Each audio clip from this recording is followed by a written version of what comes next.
Wally. Good morning.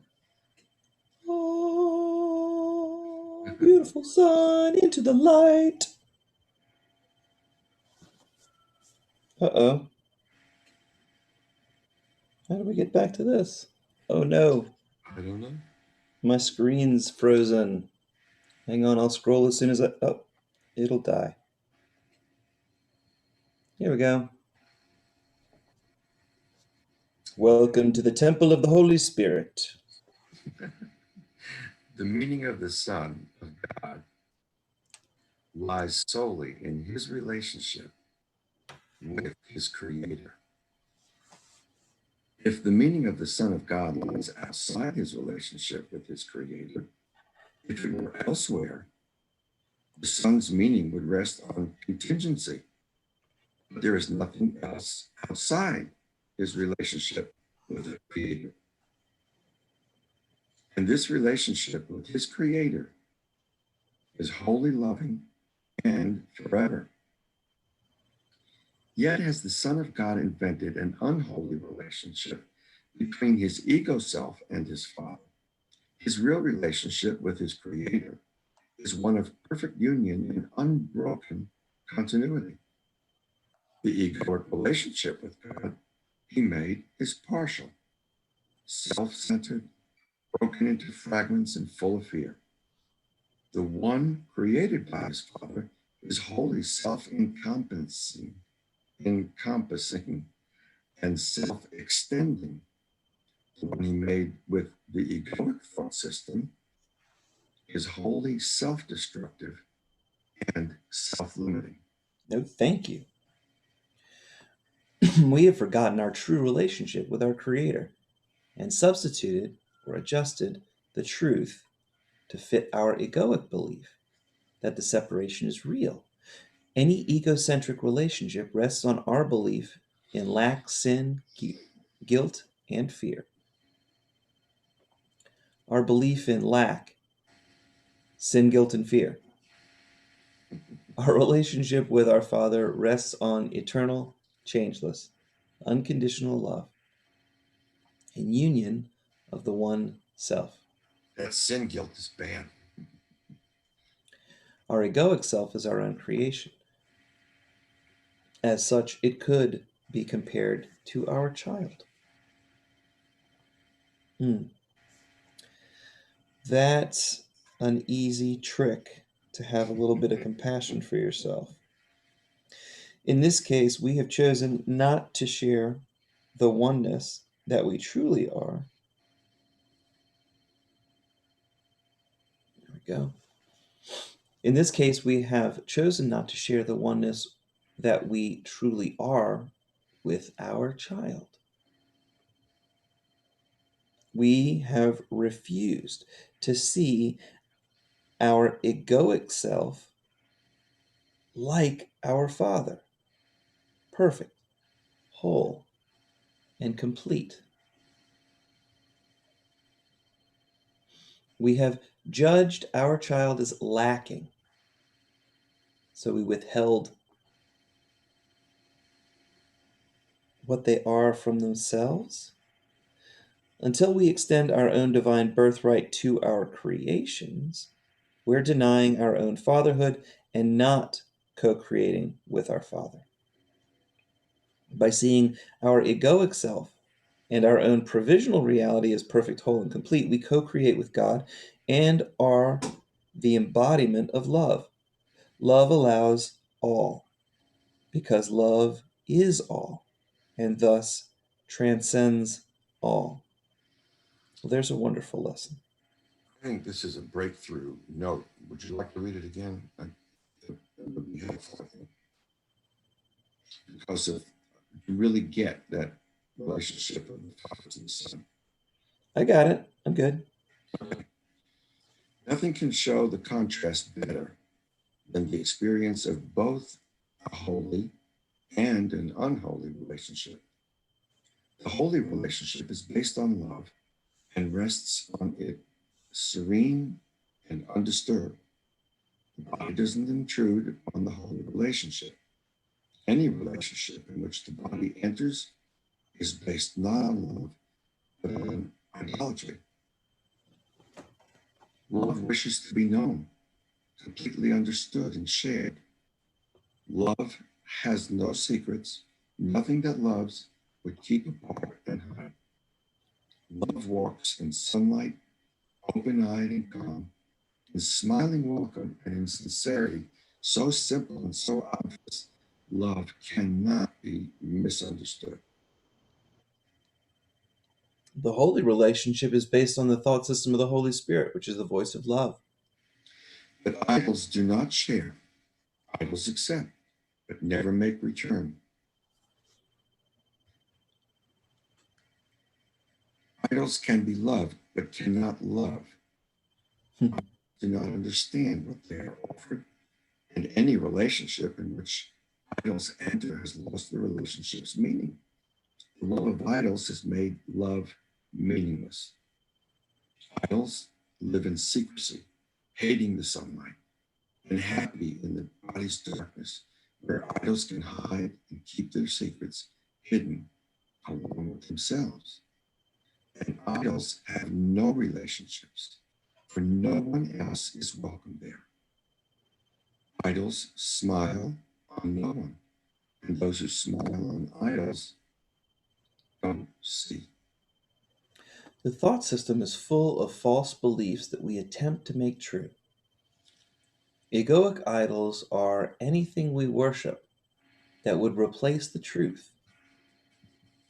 Normally, an idol of the ego is something that we seek in a vain attempt to make us happy within the egoic thought system. This often would be wealth, power, health, sex, or the need to be right. Ultimately, all idyllic thoughts rest on the idea that we're a separate body.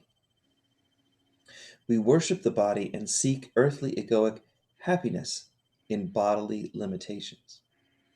The body is nothing, but it can be used as a communication device with the mind. A body does not have a real relationship with anyone. Love has no darkened temples where mysteries are kept obscure and hidden from the sun. Love does not seek for power, but love does seek for relationships. The body is the ego's chosen weapon for seeking power through relationships. And the ego's relationships must be unholy, for what the ego's relationships are, the ego does not even see. The ego wants the unholy relationship solely for the offerings on which the ego's idols thrive. The rest of the relationship, the ego merely throws away, for all that the rest of the relationship could offer is seen as valueless. Homeless, the ego seeks as many bodies as the ego can collect to place the ego's idols in, and so establish the bodies as temples to the ego itself. That The is ego believes in lack and therefore powerful. seeks Stop from. it. What's that? I'm sorry, I was just commenting that that's an incredibly powerful statement. You like that? Which one? The homeless one? Sixth at the end. Yeah. So I have my way, I just go ahead and highlight the whole thing. The ego believes in lack and therefore seeks from another to obtain what it perceives it is lacking in itself.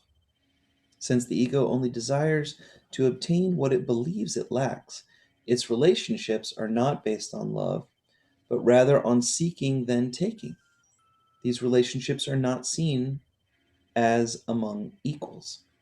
Bartering and sacrifice are often involved, as the ego always comes from the emotion of fear based on limitation. The ego gives only to get. Egoic relationships are a one-way street. The ego quickly moves to attack whenever the relationship is not giving the ego what it wants and claims it needs. Classic quid pro quo, baby. The Holy Spirit's temple is not a body, but a relationship. The body is an isolated speck of darkness, a hidden secret room, a tiny spot of senseless mystery, a meaningless enclosure, carefully protected, yet hiding nothing. Here in the body, the unholy relationship escapes reality and seeks for crumbs to keep itself alive. Here, the ego's unholy relationships would drag its brothers, holding its brothers here in the ego's bodily idolatry. Here in the body, the ego is safe, for here love cannot enter. The Holy Spirit does not build his temples where love can never be. Will the Holy Spirit, who sees the face of Christ, choose as his home the only place in all the universe where the face of Christ cannot be seen, which is the body? The ego the ego wants us to accept the body as our home. An unholy relationship is the ego's special relationship. Its purpose is to get something the ego perceives it lacks. It's based on the egoic belief that the body needs something to make it whole. Its goal is the continuous brainwashing of the split-minded into the belief that we are the body and that the body is home of our little tiny limited brain. The ego wants us to believe that our mind is not unlimited spirit, but rather gray matter we call the brain. If the brain is the mind, then we're a body. If we are the body, we're a guilty sinner who must die and be punished. Being a body, we have much to fear. Line 1 states the Holy Spirit's temple is not a body, but a relationship. This means that the relationship's loving thoughts and ideas are the home of the Spirit. Spirit's boundless, timeless, and is shared. The holy relationship is the meeting of minds to extend love. The home of the Holy Spirit cannot be found in the illusion of time and space. Paragraph 6. You cannot make the body the Holy Spirit's temple, and the body will never be the seat of love. The body is the home of the idolater and of love's condemnation, for here in the body is love made fearful and hope abandoned. Even the idols that are worshipped here are shrouded in mystery and kept apart from those who worship them. The body is the temple dedicated to no relationships and no return. Here in the body is the mystery of separation perceived in awe and held in reverence. What God would have not be, something other than what God created, is here in the body and kept safe from God, hidden, trying to hide, like Adam and Eve after they ate the apple. But what you do not realize is what you fear within your brother and would not see in your brother is what makes God seem fearful to you and kept unknown. God is unconditional love. The ego fears God's unconditional love because if we accept the love of God, the ego claims we'll lose ourselves by joining into the oneness that is the mind of God.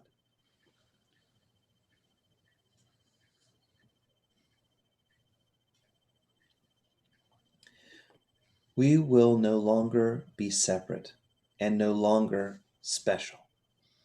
God knows you to be as He created you. The sonship is perfect, whole, and complete. The ego would have you believe that you're made imperfect, not whole, and very incomplete. The body was made by the ego to prove that the separation was real, that there is another will other than God's will.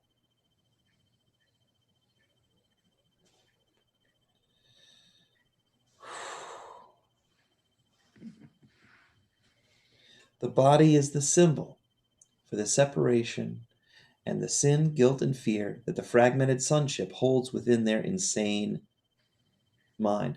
The fragmented sonship is just an individual, it's just me. It is with the body that our mind identifies itself. It is the body that is the temple for the ego. Relationships are made unholy by accepting the purpose of the ego's thought system. It's all quid pro quo, baby. Relationships are made unholy by accepting the purpose of the ego's thought system, which has its goal to keep us in victim consciousness. If we are a body, we lack the decision-making power to choose a different thought system. We remain trapped within the dream world of form, which was birthed by the belief in separation. By seeing our brother as the body, we fail to lift the veil that hides his higher self. So ends the reading for today. Okay. Have yourself a fantastic day, sir. You too.